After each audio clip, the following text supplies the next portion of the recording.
Swindon, Jamie Cox.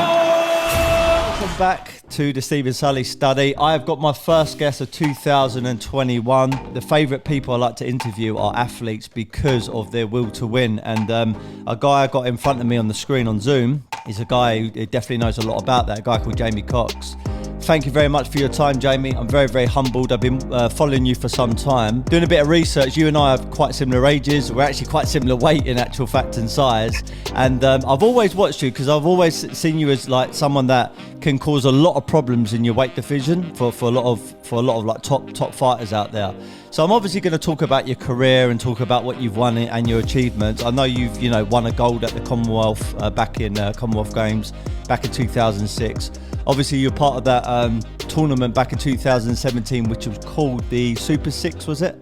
Super Series, yeah. That's it, Super Series. And, your record is a pretty strong one as well. You've only lost twice. But before we get into that, I want to talk more about, how you got into boxing, why you got into boxing, and basically your mindset as a fighter. So from the top then, was you always into, fighting? Was you always into boxing? Did you always want to become an athlete when you was at school? No, my dad always had the sports on at home and stuff, and football and golf were his thing, I tried both, and I wasn't very good from a young age. I knew I wasn't very good at them. I was young at the time, and I watched Frank Bruno fight Mike Tyson. And Mike Tyson, I remember it. Obviously, Frank Bruno got bashed up, but he gave a very good effort. From then, everyone loved this Frank Bruno. I was too young to even know what it was, and I just wanted to start boxing. And my dad always fought it, and my mum was like a bit off with that. And I was quite hyperactive as a kid, and I had quite a few altercations as a youngster. And then one day I come home with black eye. That was it. The other kid was just the same, and that was it. You go and boxing, and I'll never look back. It was good discipline for me. Yeah, good stuff. Quite naturally, like most boxers, you walked the line of being an amateur first and then going into the pros. So what was your amateur sort of background like? I know we've touched on a few points already, but what was that like as a youngster? 98 fights and I lost 16, and I boxed some good fighters, you know what I mean? I was always dedicated, trained very hard, but I was in the age group, I was the youngest always. I was at the bottom. I think it's how it runs from September. So I was always the youngest. When you're that age, some people mature quite quick, you know what I mean? I always gave a good fight, but I didn't really, physically, I think, I never got hurt, but just got pipped to the post sometimes as a school in the championships. Then I went to work early with my old man. I was working from young. And then from when I was about a youth, I started taking over and I started knocking a lot of people out. Yeah. And I got some strength coming then. And then, I started really, I had a lot of knockouts for an amateur. And I think that was down to the work. I think that was down to the manual graph. I think, and my dedication and working with the coaches, correct technique and stuff. I've been around a lot of boxers my life. In actual fact, I used to sponsor two boxers when I started my own business many years ago. A guy called Sam Webb, he used to be British champion. Oh, boy, yeah. They used to tip him off as when he was coming up as the Ricky Hatton of the South. I don't think he quite ever lived up to that, but he was very exciting to watch. He was very sort of jittery, and I used to love watching him. And he was very much a hero to me when I was an amateur because he was in my club at Bromley and Downham. I used to watch him and I was so intimidated to go over to him. Not because I felt he was ever going to be rude to me or anything. It's just that, the aura of powerful athletes and boxers is I was quite intimidated. But anyway, him and also Bradley Skeet. Bradley Skeet's obviously making a comeback now. He's at the Ingle Gym. And I've been sponsoring them. But one thing I recognise, and I know this happens in different sports, it's very, very tough for boxers because number one, you're going into a sport that you can get very, very hurt in. There's no getting away from it. I mean, people have died and people have had life-changing injuries. But also the other thing is the mental and physical graft, because it's not just about what you put in the gym, but you're balancing your life between working still, doing a job, but then also trying to become this elite athlete. So the question I wanted to ask you is, How do you balance that? Like, how do you balance it in life, but then also how do you deal with it mentally and also emotionally? Because that must be quite tough. I was always chasing the coin. You know, I want to try and get the most money. So I'll go to England and I was on lottery funding then uh, on the England team. So I was getting, and the days I was back home, I didn't have a rest days. I made sure I went to work and I trained still. So I was working all the time. Any days there was work, I was grafting because I wanted to get the money. I don't really know. It's not really balanced. It's if you want it or not. You know, there ain't no balance. If you want to go and get the money, you'll go and find a way. It's not. Look at Manny Pacquiao. I always look towards him because people talk like, you know, yeah, you can always put food on the table. No one's ever really poor in England, to be honest. Yeah. But like when you look at Manny Pacquiao, where he's from, sleeping on the street, I think he had to sell his dog or whatever to get some food, or you know, and now to where he's from, you know, it's all just a fallacy. That is if you want to go and get it, it's not rocket science. I picked up two things you said there because, funny enough, I have to read a lot of data and a lot of news because we're in my business here is in the art space, and we deal with investment grade artists, and part of that is we need to learn data and everything else and read stuff from economists, etc. And I read something the other week. It said that if you're the poorest person in America, you're still in the top 10% of the world as far as being wealthy is concerned. And that really got me thinking. And just like you said there, Manny Pacquiao literally was homeless on the side of the street, but that did not stop him from getting to his goal. And look at him now. I mean, the guy is running for president or mayor or something in his own country. You know, he's famous, he's wealthy, he's still active, you know, he's still world champion, etc., which is great. Yeah. And also, I use the word balance for the purpose of the question, but in reality, I sort of support what you're saying. There is no such thing as balance, because if you really want something, you need to sacrifice a lot of things in order to get there. So are you a goal-driven, I mean, let me rephrase that. I know you're a goal-driven person, but you know, how important is setting goals in boxing, outside of boxing to you, and how'd you go about getting them, Jamie? Yeah, you know, because boxing was really my mate. Like, I was raised. My dad was a very good tradesman. You know, he's probably one of the best and very good and thorough. And like when I did the sport and that, you know, I sort of listened to my dad because he talked a lot of sense. And he said, "Like, listen, son, if you go into boxing, you give it 100. You don't mess about with this game. You don't." And I said, yeah. So one thing I can say about me, I never messed about. You know, maybe not being the best, but I trained properly. And you know, I get after my dad, and it's the same for work. You know, I could tell you it's all about routine, and I think that helps. And you have your goals and that, and you know, now I'm sort of because like, you know, I'm okay and that, but what do I want to do next? You know what I mean? It's, you know, I've got a few options, maybe in the Middle East to do some training and stuff like that. But, you know, boxing was my sort of, I didn't make it to win a world title, but that was my goal from 8, 9 years old. And, but like now I need to set a new goal, you know? So, I sort of live by that, you know. I need some sort of passion or goal to help me focus. Yeah. Yeah. So, you're retired recently, haven't you? Yeah. Yeah. I'll get to that in a minute. So, like, do you know, like when you won your gold medal back in 2006? I know the obvious answer is going to be, you know, it must have felt great. But how did that honestly feel, working so fucking hard for something like that, and then you suddenly get a gold? I mean, I can only just kind of understand it by looking at the TV, but in reality, I've got no idea. What is it like?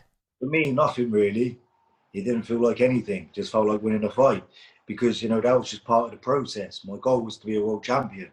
That is just nothing. And with you focus on the goal, and then the money comes with that. That's, you know, you don't focus on the money and then the goal. And you know, if you focus on the goal completely, then the money will come with that. And so that really didn't really do. It was good for my family. Yeah. Didn't really mean nothing to me. Yeah, fair enough. I don't even know where the medal is. Might have smelted it down and sold it off or something. Mate, I hope it's worth a few quid. Yeah.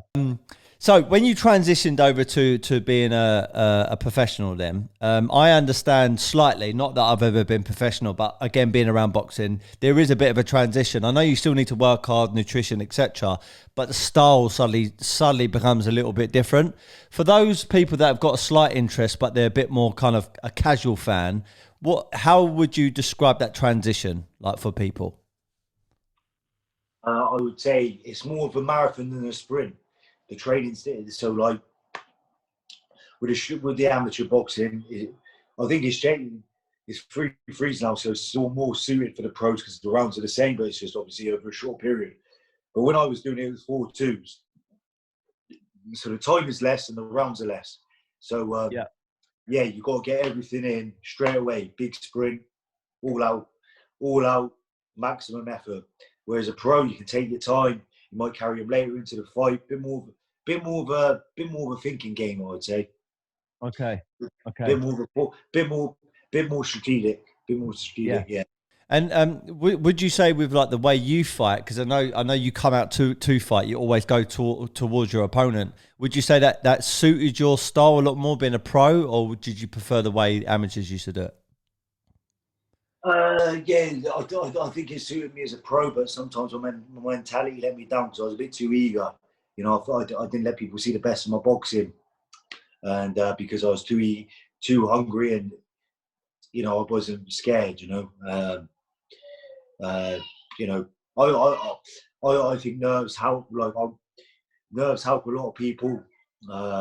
You know, like maybe when your reactions, sometimes you need a little bit of nervous energy. I think a bit more apprehensiveness. And for me, I was and then too confident always, and sometimes let myself down where I could have made a. If I was a bit more anxious, I would have took my time and be a bit more thoughtful about my work.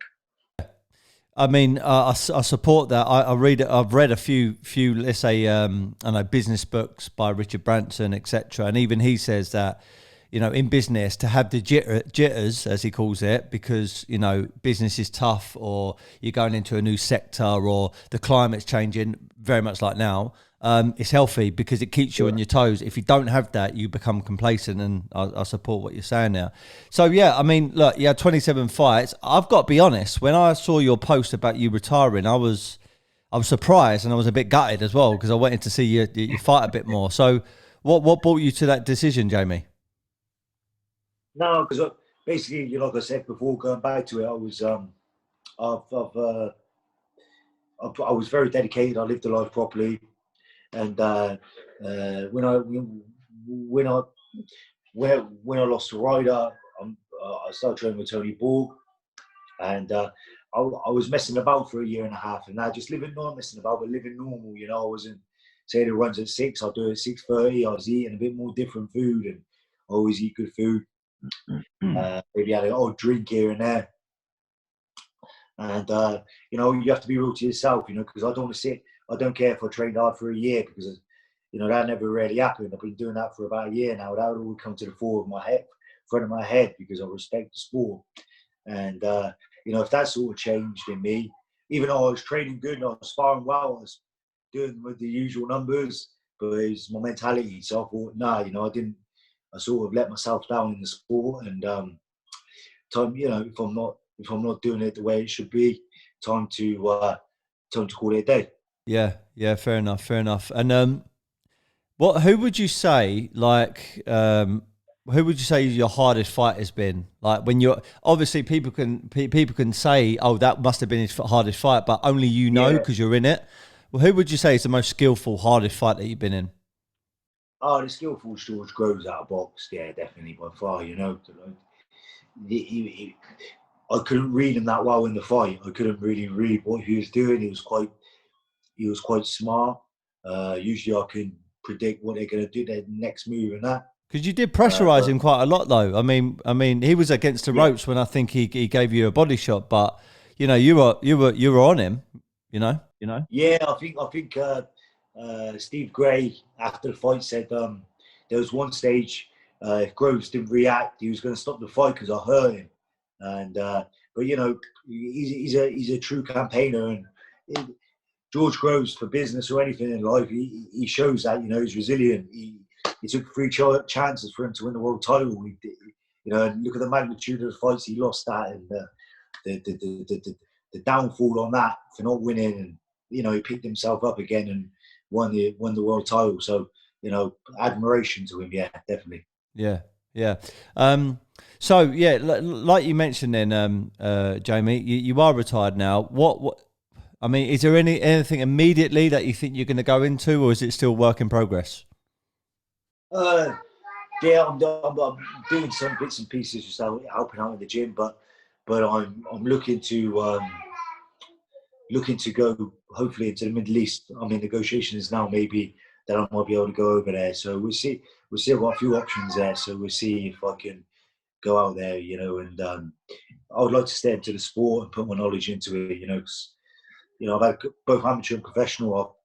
I've maybe not box at the highest level, be around the height. I see how the top fighters work, and you know, I've been around it. So yeah, hopefully I can pass on my knowledge. Yeah.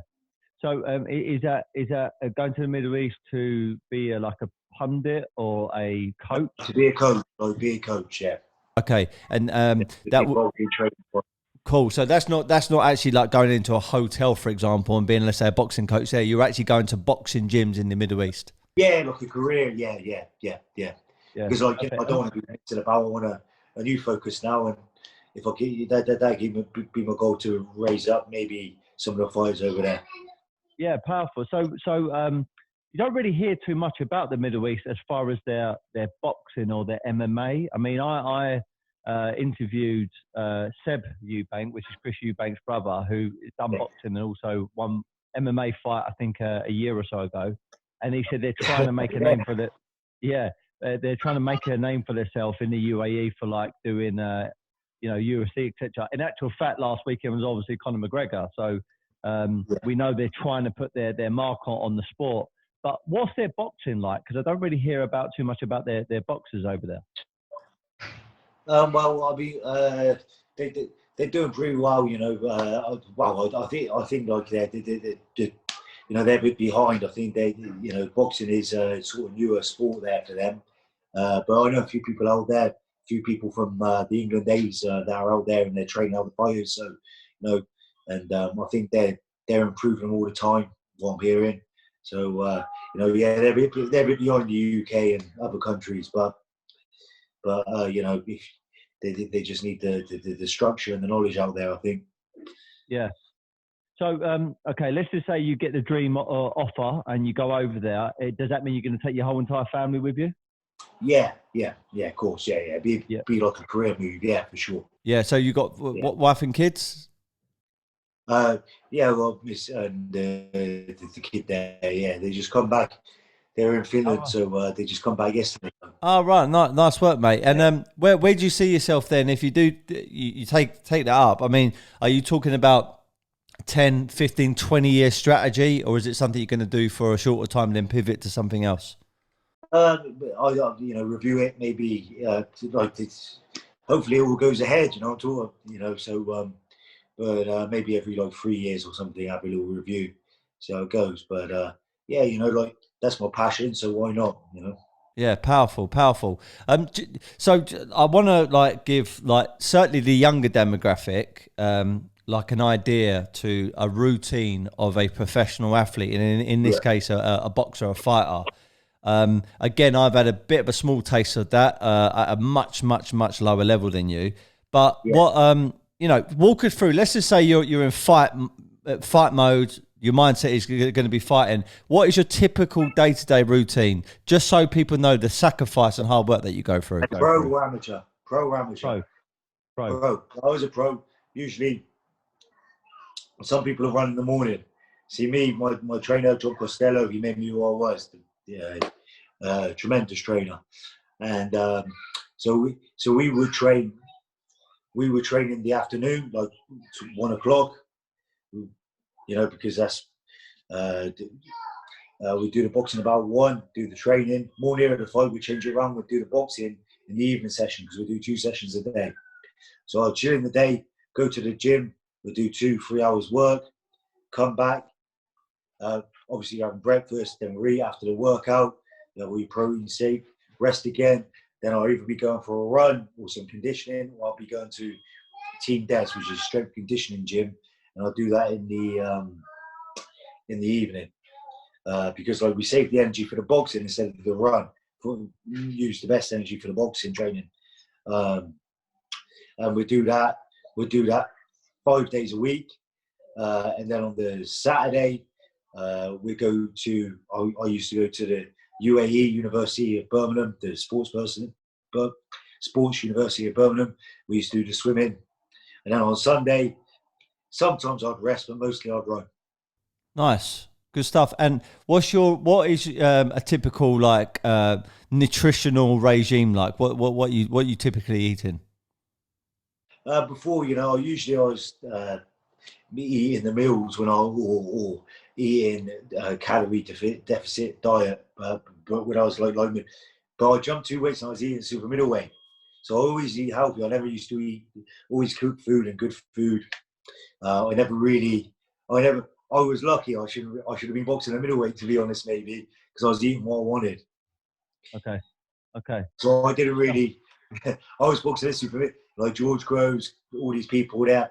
I didn't. Yeah. So you could kind of burn off whatever you were eating, basically. In training, yeah. So that tells you that should be the weight below, really, to be honest. But I was boxing. It's like you. Basically, I used to box. I started off with welter, and then I moved like middle, and I couldn't make the weight no more. So, me and John, he thought I was big, so we moved up. And then I was sparring some middleweights, and I was really, really world class, and I was really handling them. And I thought, wow, I've never ate before. I've always dieted in my life, so I'm going to stay at this weight. Okay. I dropped 2 weights. So, fair enough. You should only move up to the next one if you're struggling. And it's on the night though, because I'll go in the ring, say the weight's 12 stone, I'll be going there at 12.6. They'll be going in there at 13.5, which is big difference, you know what I mean? Yeah. Maybe most of the super middleweights are 5'10" and a half. These people are over 6 foot, most of the super. It was just a bit, it was just a bit. Go on. I was going to say, so I know you're southpaw. There isn't as many southpaws as there are orthodox, I would say, in the fighting game. Do you feel that might have given you a bit of an advantage as well at times? Oh, I never really felt that. I always knew that, but I never felt it because, for me, if it was orthodox, for me on the other hand, if it was orthodox, it doesn't really make a difference. But but the orthodox do say that about southpaws. So maybe. Yeah. Well, it's only because the natural thing is if you go to sparring, 9 times out of 10, the other fella, if you don't know them, you're doing like an open sparring day, is going to be orthodox, and you can't kind of get used to it. But sometimes when you get that southpaw that turns out, you think, oh bloody hell, this is annoying. So that's why I asked the question. And I noticed in the background you got Tyson Fury there, world champion. The man. Yeah. So is he like someone that inspires you, or who's inspired you in boxing or fighting? No, I used to be in the team with Tyson back in the day in the England squad and stuff. Obviously, he's phenomenal. I think he'll be gone down in history with a fight with Wilder. You know what I mean? No one would have expected that to happen after. His story's unbelievable, Tyson. And it's good to have. I like him. I like how he talks. He's quite down to earth. I know the razzmatazz, what he says. If you look a bit more deeper than that, you know what I mean? Tyson's a real guy, and I think he's a real fighter, and someone I know. So it was good to have them all. Yeah. Apart from the obvious then, I mean, Tyson, I mean, he's got that mindset. He's a very slick boxer, especially for a massive guy. I mean, he moves around that. He's a lot lighter. Yeah. What would you say is like the main characteristics to the very, very best fighters out there? Because you've got great fighters, but then you've got people that excel. What would you say is the main Yeah. difference why they excel? Their brain. Every good fighter that I've sparred, Canelo or Fortnite Groves, how they're like just one step or try, they're just out thinking. It's a battle of the mind. It's a Yeah. battle of thinking ahead. And I think, because we can all be strong, we can all be fast, we can all have good go forward, we can all go back, we can all slip a shot, we can all block. It's about making them think about something out, thinking a step ahead always. And I think that's, like Mayweather make you do something and then you fall onto something and stuff like that. I think it's, boxing's a thinking man's game at the top level, definitely. Yeah. Yeah. Yeah. Yeah. I mean, I've I heard don't that want to think. so I many don't want times. to think of Groves. Huh? I wasn't thinking of Groves when I got caught with that body shot. That's for sure. So you mentioned that you sparred Canelo. Yeah, Yeah. What was that experience like?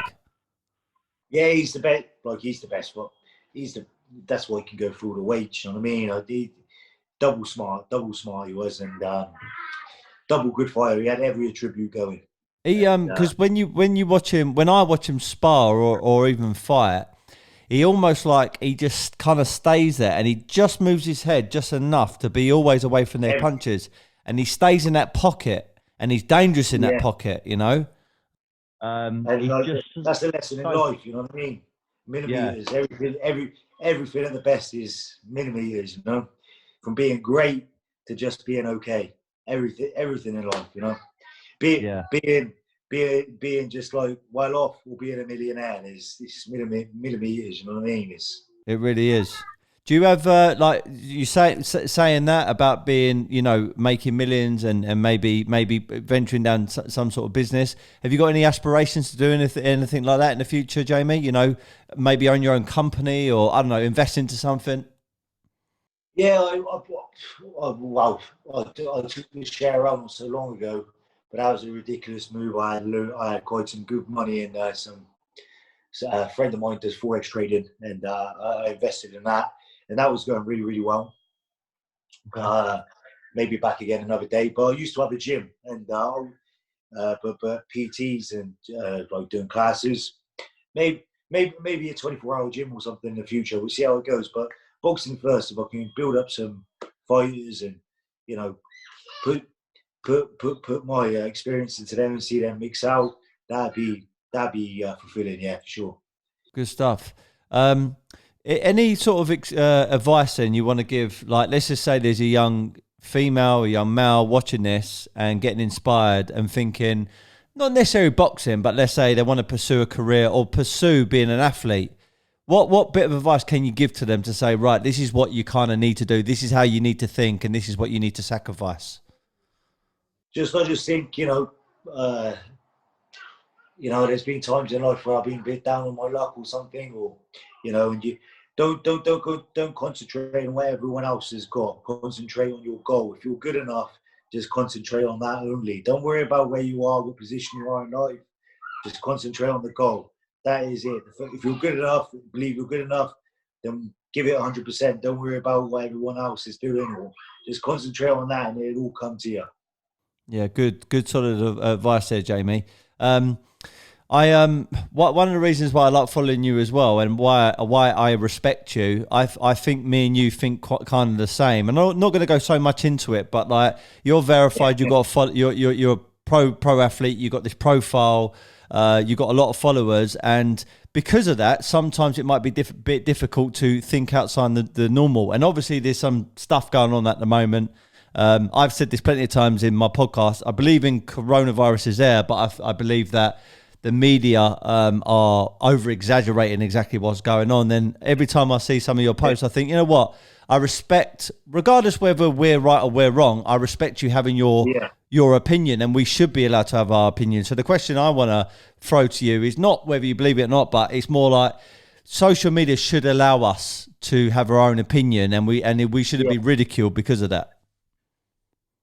Because it's not really nothing that we're doing. If you put a post out there, it's not really turning. It don't affect nothing. It's just your thoughts. And you put it out there, you know, I think, and they're trying to like swerve it. If there's something going on, there's a bigger picture going on. Oh, there's something a bit more. There is corona, you know. There's people. My trainer's dad died of it. Yeah. But there's reasons. I wouldn't speak on John's behalf right now. God rest Jack soul. And but you know, there's things that don't add up with this, you know. And I'm on the same page as you, mate. Like, the thing is, you know, let's just say there's smart people meant to be running the country, but there's so many stupid things that are being implemented, you know, and I think it's important people that voice it. And again, the reason why I wanted to bring this up is because you're a person who's got, you know, a platform, and, you know, and you've done some great things in your sport. And I just want to say thank you for like just being a bit more open and being a bit more you an individual, because so many people in your position just go along with the herd. I just think it's just like more than that. It's like just a bit of common sense, really, isn't it? It's not really. I'm not really speaking like I know what I'm talking about. I just look at it as a bit of common sense, you know. It's like, I think I see, is it China now? They're all back to normal now, and like you originated there. You know, living out we're here, mate. You either shut down or you don't, and you lock off, and then they give you a little takeaway. It's not. Yeah, it's almost like now, again, being very respectful to anyone that has had it, and certainly anyone who's died of it. But in reality, it's very, very unlikely that you're ever going to actually have it and even die of it. And I think they're decimating the whole entire country for a very, very small population. And in reality, they've got to decide, you know, which of the two evils are they going to go down? Are they going to go down saving, let's say, potentially coronavirus, let's say, victims, but decimating all the businesses, decimating the whole entire country, putting everyone out of work and creating a lot of debt and anxiety and mental health issues and alcohol and drugs? Are they going to go down that route, which is, in my opinion, worse? Or are they going to go down a route where if you naturally get it and unfortunately you die, that's what is called life. You know, people get cancer, people get tumours, people get strokes, people get flu, but they don't seem to be looking it down for that. So anyway, yeah, I just wanted to say that I really admire people that, you know, are not afraid of speaking out and speaking their truth. And, you know, I think that's how the world should operate. Yeah. It's just, sometimes I just listen to some of the doctors, some like independent doctors. I just watch them interviews and I listen to what they say. You know, they just, you know, I won't say too much because I don't really know what I'm on about. To be honest, I can't, you know, I might not be right, but this is my view on it. I don't think there's a bit more behind it, and that's it. And I don't think people should be scared. That's the main thing, you know, because there's a million things out there in the world. You know, Jesus, if we knew half of it, we'd all be locked away in a little room on our own already. When Jesus is just one of millions of things. Yeah. Just so this is going to be kind of almost like the last little subject, but like just talk about social media, coming away from, you know, what's going on out there. But I've asked this question to footballers, I've asked this question to rugby players, to boxers, to a few different athletes. You and I are very, very similar age, right? I'm 35, you're 34, right? I was born and I was alive and I was a bit of a, you know, young man, teenager when social media wasn't a thing. And I know that, you know, you share that experience. And now we're old enough, you know, you've gone into your career, I've gone in obviously down my path. And now social media is a massive, massive thing. There are benefits to it, massive benefits. I mean, doing this podcast now, if there wasn't podcasting, imagine if I just suddenly come over to you in the street and said, I want to interview you. You think I'm a bit of a weirdo, but doing it over a podcast is kind of normal, you know? Connecting to people is great. You know, putting yourself out there is great advertising, but there's also a downside to it, which is distractions, there is the mental health side of things, there is all kinds of like trolling and, you know, all these abuse. I mean, I interviewed Anton Ferdinand, who's a big advocate of, you know, what's going on with racism, certainly in football at the moment. And he screenshotted a load of comments that someone put up recently about a Man United player, a black fella. I'm not really a big football fan, but, you know, there was all these racist comments. And that's the kind of stuff that people need to deal with in social media, in the social media world. So your take on social media, I mean, in your career, did it help? Was it a distraction? Did you use it as a tool? What's your take on it? Oh, to be honest, I really didn't have any social media until I joined Matchroom Boxing, which was a bit later in my career. So, and they sort of all set it up for me, and I wasn't really that good at it. And now I got sucked in, and I got distracted by it. I use it. You know, everyone always moans at me that I'm always on the having a look and stuff. But yeah, I ain't bothered about it. Some people really get hung up on it. I don't really, but it does distract me. Yeah, for sure. It is a distraction when you could be doing a bit more positive things. Maybe, you know, it does distract you. It's a bit of a bug sometimes. But yeah, I don't. Yeah, it don't really. Apart from a distraction, it don't really bother. Like nothing affect you. A troll or something. Oh man, it wouldn't do nothing. He's like, oh yeah, it wouldn't do nothing to me. Yeah, but, yeah. So you're a father. I've got a son who's just turned 2 years of age, and same as my daughter. Ah, lovely. Okay. So in the future, not now because he doesn't really know what it is, but in the future, I'm definitely going to have to have a conversation that I didn't believe I would need to have, which is, you know, you be careful of the phone, be careful of social media, be careful how you get sucked onto these platforms. I can only imagine, Jamie, you're gonna have to think about that same conversation in the future. I think they're going to tell us. They're going to tell us about it better than we're telling them. I think they're going to know about all this stuff better than us ourselves. You know what I mean? Yeah. Yeah. My daughter already knows how to use the phone flipping better than I do. So.